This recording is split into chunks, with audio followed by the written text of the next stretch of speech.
April 17, 1945. The Thuringian countryside trembles beneath a gray sky, heavy with smoke and the scent of wet earth turned by tank treads. In the small town of Weimar, a woman named Greta Hoffmann kneels in the rubble of what was once her neighbor's bakery, her hands blackened with soot, her eyes scanning the shattered timbers for any sign, a scrap of fabric, a child's shoe, anything that might tell her where her sister and niece have gone. The air tastes of ash and cordite. Somewhere in the distance, the rumble of American artillery has gone silent, replaced by a strange and terrible quiet. She does not look up when the footsteps approach. She has learned not to look up. In the lexicon of survival she has written for herself over these final months of war, eye contact invites attention, and attention invites danger. But the voice that speaks is not what she expects. It is firm but not harsh, measured but not cold. "Ma'am, you need to move away from this structure, it's not stable." The words are in broken German, accented strangely. And when Greta finally lifts her gaze, she sees an American soldier. His uniform dusty and streaked with mud, his rifle slung over his shoulder in a posture that seems almost casual. He extends a hand toward her, not to seize, not to command, but to help her stand. She stares at that hand as if it were a relic from another world. This moment, repeated in countless variations across the collapsing geography of the Third Reich in the spring of 1945, would become one of the most psychologically complex encounters of the war's final chapter. For 12 years, German women had been told a story about the enemy, a narrative so carefully constructed, so relentlessly reinforced, that it had become the architecture of their fear. The Americans, they were warned, were mongrel hordes, culturally bankrupt, motivated by base vengeance and racial hatred. The propaganda had been specific and visceral. American soldiers would bring rape, starvation, and extermination. They would torture and enslave. They would exact upon German civilians the same brutality that had been, though this part was never said aloud, inflicted eastward by German forces. The women of towns like Weimar, Würzburg, Nuremberg, and Dresden had been taught to fear liberation as much as they feared the bombs. Yet as the American 3rd and 7th Armies swept through southern and central Germany in those final weeks, something unexpected unfolded. Instead of the apocalypse they had been promised, many German women encountered something far more disorienting: humanity. American soldiers, tasked with occupying a hostile civilian population while simultaneously hunting down SS remnants and securing territory, found themselves navigating a landscape of human desperation. And in that landscape, amid the ruins and the refugees, a peculiar pattern emerged: GIs helping German women search for lost family members, distributing food to starving children, organizing rudimentary aid stations, even facilitating reunions between separated mothers and sons, sisters and brothers, grandparents and grandchildren. The psychological dissonance this created cannot be overstated. For German women, particularly those who had lost track of relatives in the chaos of the war's final collapse, the experience of being aided by the enemy shattered the fundamental narrative that had sustained them. It forced a reckoning not just with the present moment, but with everything they had been told, everything they had believed, everything they had built their understanding of the world upon. This was not simply relief. It was cognitive rupture. To understand the depth of this shock, one must first understand the architecture of expectation that had been constructed within the German civilian mind. By early 1945, German propaganda had reached a fever pitch of apocalyptic warning. Joseph Goebbels, the Reich Minister of Propaganda, had pivoted from promises of victory to promises of survival through fanaticism. His broadcasts spoke of the choice between heroic resistance and utter annihilation.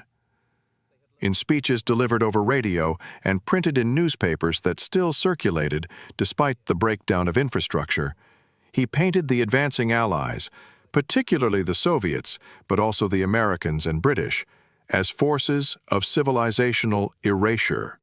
For women, the messaging was even more specific. Party literature, distributed through the NS Frauenschaft, the Nazi Women's League, contained explicit warnings about the fate awaiting German women should the enemy prevail. These were not subtle insinuations.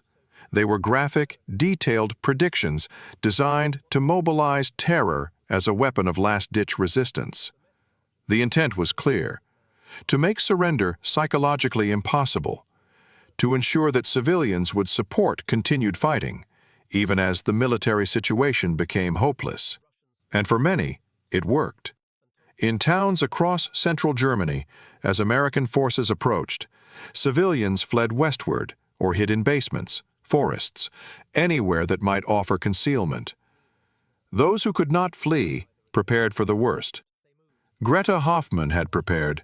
She had hidden her wedding ring, buried her mother's silverware in the garden, rehearsed with her sister the lies they would tell if interrogated. But her sister had vanished 3 days before the Americans arrived, taking her 6-year-old daughter to search for medical supplies in a nearby village that was rumored to have a functioning pharmacy. They had not returned.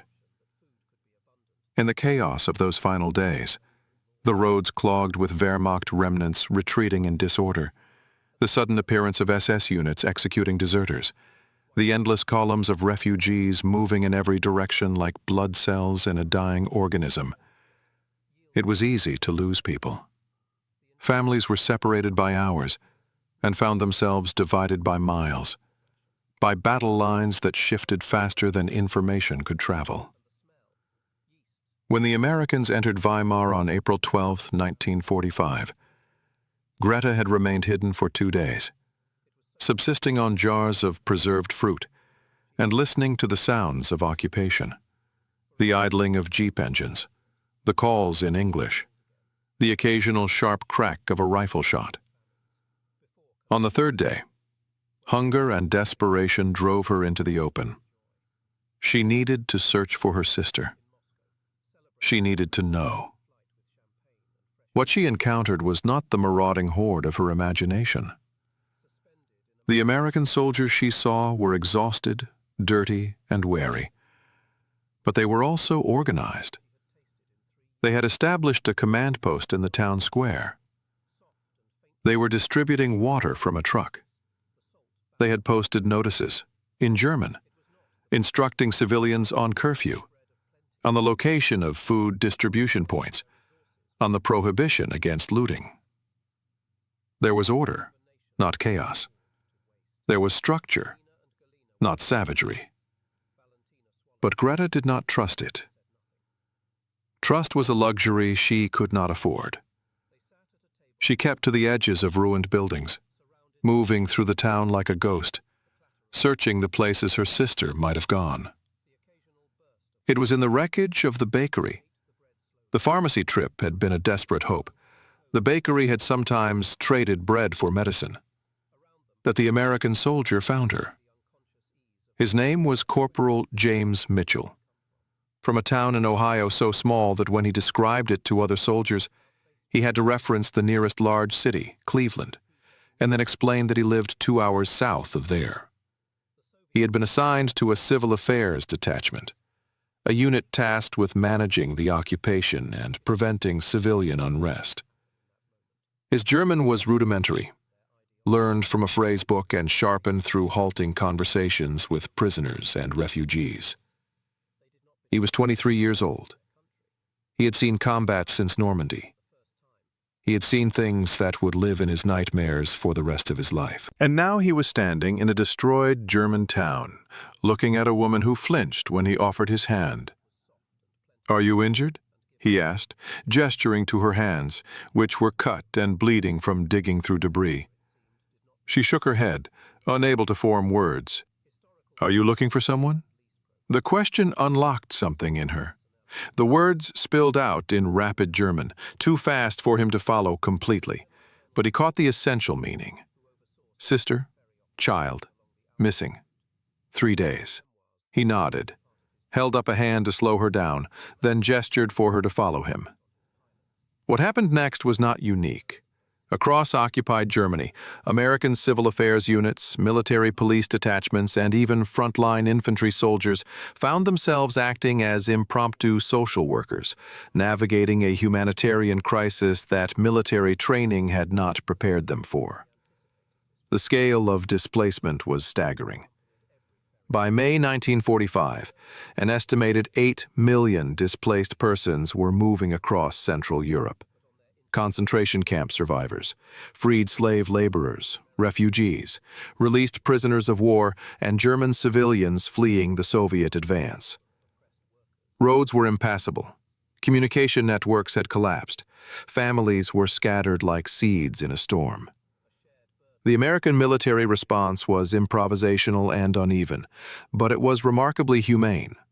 Commanders, recognizing that civilian unrest could undermine military objectives, allocated resources to humanitarian efforts. Aid stations were established. Registry systems were created to track displaced persons. Soldiers were instructed to assist civilians with basic needs: food, water, medical care, and information. And information, in those chaotic weeks, was perhaps the most precious commodity of all. Corporal Mitchell brought Greta to the American command post, where a lieutenant named Robert Harmon was attempting to organize a civilian registry. Harmon, a former school teacher from Pennsylvania, had taken it upon himself to compile lists of missing persons, cross-referencing them with reports from other units, from Red Cross representatives, from anyone who might have information.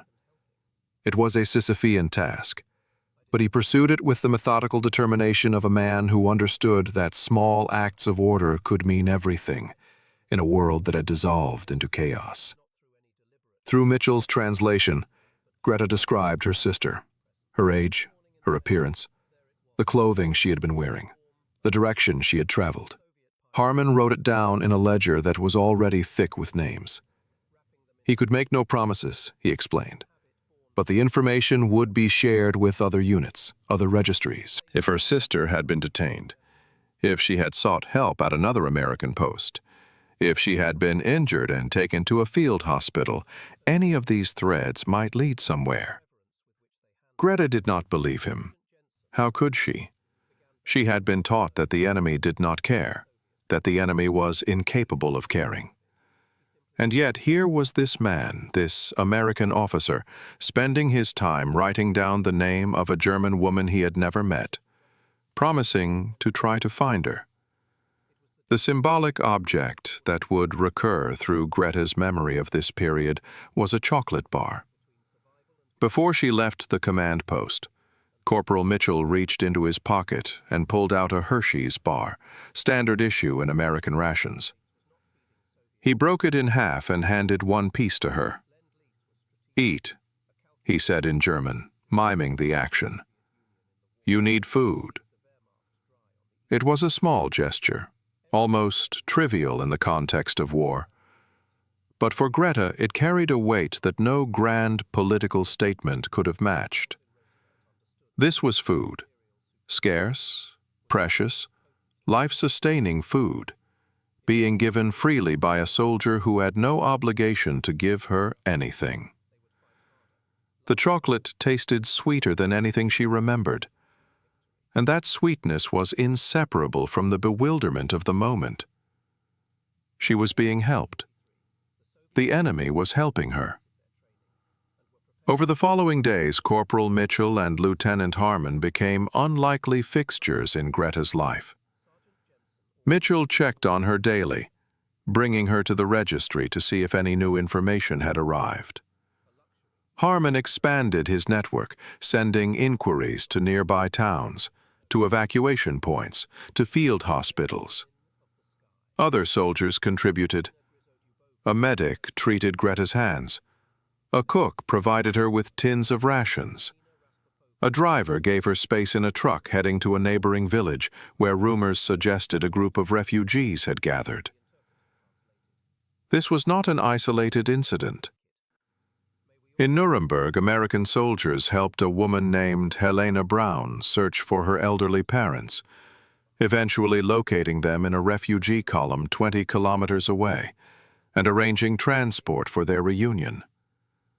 In Würzburg, a GI named Thomas Perkins spent his off-duty hours combing through hospital records to help a German widow find her teenage son, who had been conscripted into the Volkssturm, the last-ditch home defense militia, and had disappeared during the final battle for the city. In dozens of towns, similar stories unfolded. Small acts of compassion that disrupted the narrative of vengeance and barbarism that German women had been taught to expect. The psychological impact of these encounters was profound and multi-layered. On the most immediate level, there was relief. The visceral, physical relief of being helped rather than harmed, of receiving aid rather than punishment. But beneath that relief was something more complicated. Shame. Many German women who experienced American kindness felt a deep, corrosive shame, not because they had done anything wrong in accepting help, but because accepting help meant confronting the lies they had been told, and by extension, the regime that had told those lies. If the Americans were not monsters, then what did that say about the propaganda? And if the propaganda about the Americans was false, what else might be false? This was the cognitive rupture at the heart of these encounters. The Nazi state had built its legitimacy on a foundation of absolute truth claims. The Führer was infallible. The party was omniscient.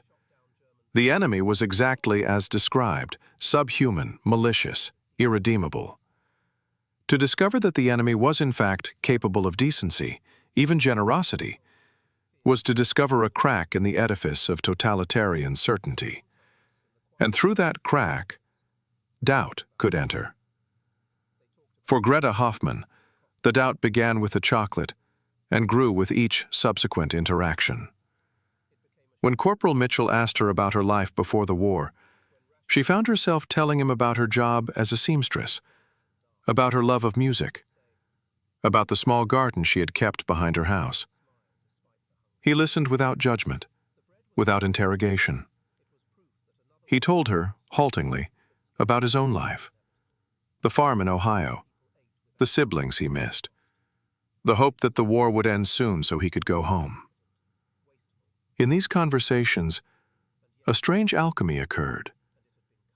The enemy became human, and in becoming human, he made Greta confront her own humanity, which had been subsumed for so long under the collective identity of the folk. On April 24, 1945, 12 days after the Americans entered Weimar, Lieutenant Harmon found Greta and told her to come with him. There was news. A woman matching her sister's description had been located at a displaced persons camp 30 kilometers to the west, near Eisenach. She had a child with her. They were alive. The journey to the camp was made in the back of an American truck. Greta seated among crates of supplies and accompanied by Corporal Mitchell, who had volunteered to escort her. The roads were scarred and treacherous, lined with the detritus of retreat, abandoned vehicles, discarded equipment, the occasional unburied corpse. But inside the truck, Greta felt something she had not felt in years. Hope. It was a fragile thing, easily shattered, but it was there. The displaced persons camp was a sprawling, improvised city of tents and requisitioned buildings, housing thousands of people who had nowhere else to go. American soldiers directed traffic, distributed food, maintained a semblance of order in what could easily have descended into chaos. Greta, her heart pounding, was taken to a registration tent where a harried Red Cross worker consulted a list and then pointed toward a section of the camp reserved for German civilians.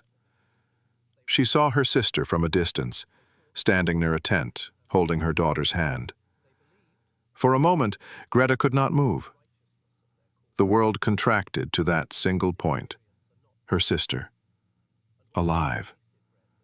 And then she was running, and they were embracing, both of them sobbing, the child confused and frightened by the intensity of emotion, but safe, alive, found.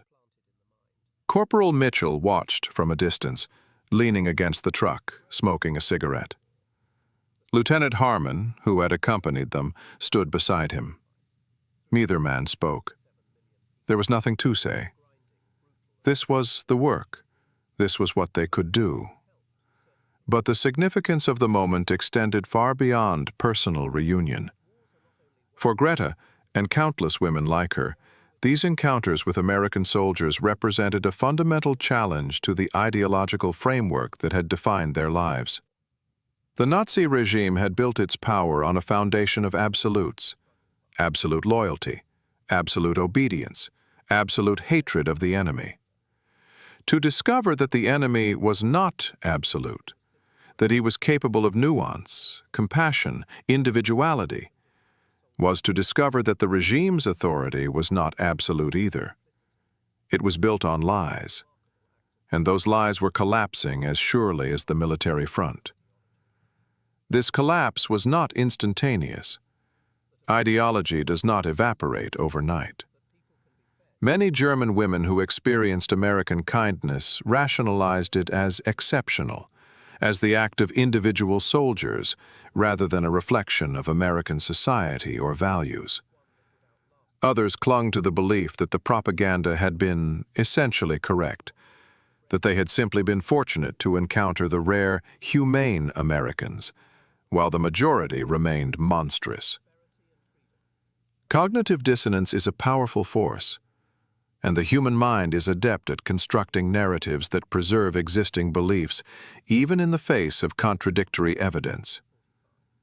But for some, and Greta Hoffmann would later count herself among this group, the experience of being helped by the enemy became a catalyst for deeper transformation. It forced questions that could not be easily dismissed.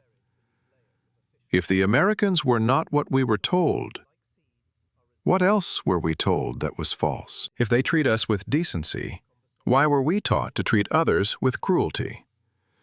What does it mean that these soldiers, who had every reason to hate us, who had seen their comrades killed by German forces, who had just discovered the horrors of Buchenwald concentration camp just outside Weimar, what does it mean that these men still chose to help us find our families?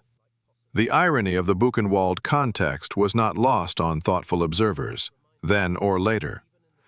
The American soldiers who helped German women in Weimar were the same soldiers who just days earlier had liberated Buchenwald and witnessed the nightmare within, the skeletal survivors, the crematorium, the meticulously documented record of industrialized death. They had seen what the regime had done. They had seen the evidence of atrocity. And yet, when confronted with German civilians, many of these soldiers chose to act with restraint and even compassion. This was not naivety. It was a deliberate ethical choice, grounded in a value system that distinguished between the regime and the individual, between collective guilt and personal responsibility. This distinction, this refusal to engage in collective punishment, was itself a profound ideological statement. It embodied principles that stood in stark contrast to the totalitarian logic of Nazism, which recognized no meaningful distinction between individual and collective, which held that identity determined destiny, that blood determined worth. The American soldiers, products of a democratic society that, for all its flaws and contradictions, enshrined ideals of individual rights and human dignity, brought those ideals with them into occupied Germany. They were not always successful in living up to them. There were instances of abuse, of violence, of misconduct. But the official policy, the institutional framework, the cultural expectation was one of discipline and proportionality. For German women, the experience of this distinction was revelatory. They had lived under a system that demanded absolute conformity, that punished individuality, that reduced human beings to categories, Aryan, Jew, Slav, subhuman. To encounter a system that recognized them as individuals, that helped them not because of their identity, but despite it, because they were human beings in need. This was a form of ideological warfare far more effective than any propaganda campaign. The symbolic power of American abundance also played a crucial role in this transformation. The chocolate bar that Corporal Mitchell gave to Greta was not just food. It was a symbol of a society that could wage global war and still produce luxuries for its soldiers, that could project power across oceans while maintaining material prosperity at home. German civilians, who had endured years of rationing, ersatz substitutes, and grinding scarcity, were confronted with American soldiers who seemed to have unlimited access to cigarettes, chocolate, canned goods, and other items that had become mythical in Germany. This abundance was not accidental. It was the product of an economic system that, for all its inequalities, had proven remarkably effective at mobilizing resources and distributing goods. When American soldiers shared this abundance with German civilians, when they gave chocolate to children, when they distributed surplus rations, when they organized food convoys to prevent starvation, they were demonstrating, however unintentionally, the material superiority of the democratic capitalist model over the autarkic, militarized economy of the Third Reich. This was soft power in its most elemental form, the power of generosity to reshape perceptions and loyalties. Greta Hoffmann, reunited with her sister and niece, spent the following weeks in the displaced persons camp navigating the bureaucracy of occupation and survival. The Americans helped her secure temporary housing, provided ration cards, assisted with paperwork that might eventually allow her family to return to their home, or what remained of it, in Weimar. Throughout this period, she had repeated contact with American personnel, soldiers, aid workers, Red Cross representatives. Each interaction reinforced the lesson of that first encounter. These were not monsters. They were men, fallible and sometimes frustrated, but fundamentally decent. She also had time to reflect. And in reflection, the full weight of what had happened to her country began to settle. The discovery of Buchenwald had become public knowledge, impossible to ignore or deny. The Americans had forced local civilians to tour the camp, to witness the evidence of what had been done in their name, in their town. Greta had not been among those forced to tour. She had been at the displaced persons camp, but she heard the stories, saw the photographs posted in public spaces, read the translated accounts in the provisional newspapers that the American military government began publishing. The temptation to claim ignorance was powerful. She had not known. Most Germans had not known, not in detail, not the full scope. But she had known something. Everyone had known something. The rumors, the disappearances, the official rhetoric about the Jewish question, and the need for racial hygiene. These had been part of the ambient reality of life in the Third Reich. She had told herself that it was not her concern, that she was powerless, that survival required not asking too many questions. She had believed the propaganda when it told her that Germans were victims, that they were fighting for their existence against enemies who sought their annihilation. But now, holding the chocolate bar that an American soldier had given her, knowing that her sister was alive because American soldiers had helped her find her family, Greta could no longer sustain those beliefs. The cognitive dissonance resolved, painfully, into a new understanding. Her country had committed monstrous crimes. The regime had lied about everything. And the enemy she had been taught to fear had shown her more humanity than her own government ever had. This transformation was not universal. Many German women emerged from the war's end, still clinging to elements of Nazi ideology, still bitter about defeat, still resentful of occupation. The process of denazification, which the Allies attempted with varying degrees of commitment and success, revealed the depth to which totalitarian thinking had penetrated German society.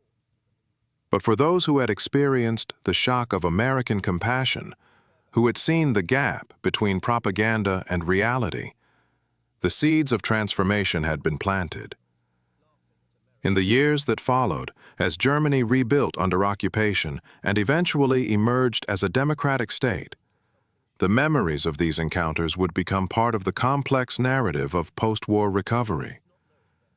Veterans like Corporal James Mitchell would return home, carrying with them their own complicated memories of war, the violence and trauma, but also the moments of connection, the times when they had been able to help rather than harm. Some would speak of these experiences. Others would bury them beneath decades of silence, unwilling or unable to process the moral complexity of their role as both warriors and humanitarians. Greta Hoffmann would live until 1987, long enough to see Germany transformed from a divided, occupied nation into a prosperous democracy and a key American ally. In interviews conducted in the 1970s as part of an oral history project, she spoke about her experiences in the spring of 1945, about the American soldiers who had helped her, about the chocolate bar that had tasted of a world she had not known existed. She spoke about the shame she felt, even decades later, for having believed the propaganda, for having failed to resist, for having been complicit through her silence. But she also spoke about the possibility of transformation, about the way that individual acts of compassion could crack open even the most totalitarian certainty. The epilogue of this story is not a simple moral. History does not offer simple morals. The American occupation of Germany was not without its problems. There were instances of violence, of exploitation, of the hypocrisy that often accompanies the exercise of power. The American military was a segregated force, carrying its own racial hierarchies into occupied Europe. The democratic ideals it represented were imperfectly realized in American society itself, particularly for African Americans, Native Americans, and other marginalized groups. The Marshall Plan that would rebuild Western Europe was motivated as much by Cold War strategic calculations as by humanitarian concern. But none of these qualifications erase the truth of what happened in places like Weimar in the spring of 1945.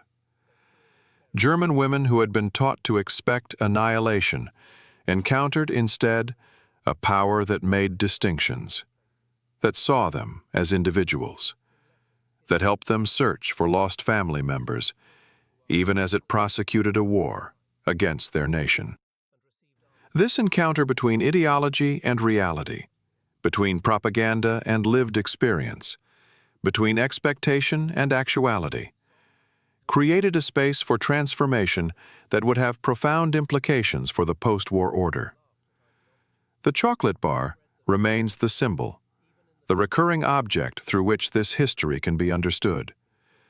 It was mass-produced, industrially manufactured, distributed through the logistical networks of a continental democracy at war. It was given freely by a young man from Ohio to a woman from Thuringia, across the chasm of language and enmity, in a moment of human connection that neither political theory nor military doctrine had predicted. It represented abundance where there had been scarcity, generosity where there had been taught to expect cruelty, possibility where there had been only despair. In the larger story of the Second World War, these encounters between American soldiers and German civilians are footnotes, minor details in a narrative dominated by battles, strategies, and geopolitical shifts. But for the individuals involved, they were everything. For Greta Hoffmann, the American soldiers who helped her find her sister represented a rupture in the fabric of totalitarian certainty, a glimpse of a world ordered by different principles, a possibility that ideology could be challenged by experience. The shock that German women felt when American soldiers helped them was not the shock of unexpected kindness alone. It was the shock of discovering that the entire worldview they had been taught was false, that the enemy was not what they had been told, that the regime had lied about this as it had lied about everything else. It was the shock of confronting the gap between propaganda and reality, and finding that reality, however painful and complicated, was more humane than the propaganda had promised.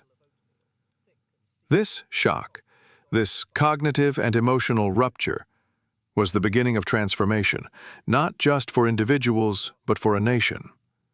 The process would be long, uneven, and incomplete. The work of confronting the past, of building a democratic society from the ruins of totalitarianism, would take generations. But it began in moments like these, in the rubble of a bakery in Weimar, when a woman searching for her lost family looked up and saw an American soldier extending his hand, not to harm, but to help. The lesson, if there is one, is this: that totalitarian systems survive by controlling narrative, by constructing absolute categories of friend and enemy, by eliminating the space for nuance and individual judgment. They collapse when reality intrudes, when the categories prove false, when individual human beings encounter each other across the lines that ideology has drawn. The American soldiers who helped German women find their families did not set out to wage ideological warfare. They were simply trying to do the right thing, to impose some order on chaos, to mitigate suffering where they could. But in doing so, they demonstrated the power of lived values over abstract propaganda, of individual decency over collective hatred, of a system that, for all its flaws, still enshrined the principle that human beings possess inherent dignity, regardless of nationality or circumstance. In the end, the chocolate bar was sweeter than propaganda could ever be, because it was real, because it was freely given, because it represented a world that German women had been told did not exist, a world where the enemy could choose compassion, where power could be exercised with restraint, where the abundance of democracy could be shared even with those who had fought against it. That sweetness, that glimpse of possibility, was the shock that changed everything.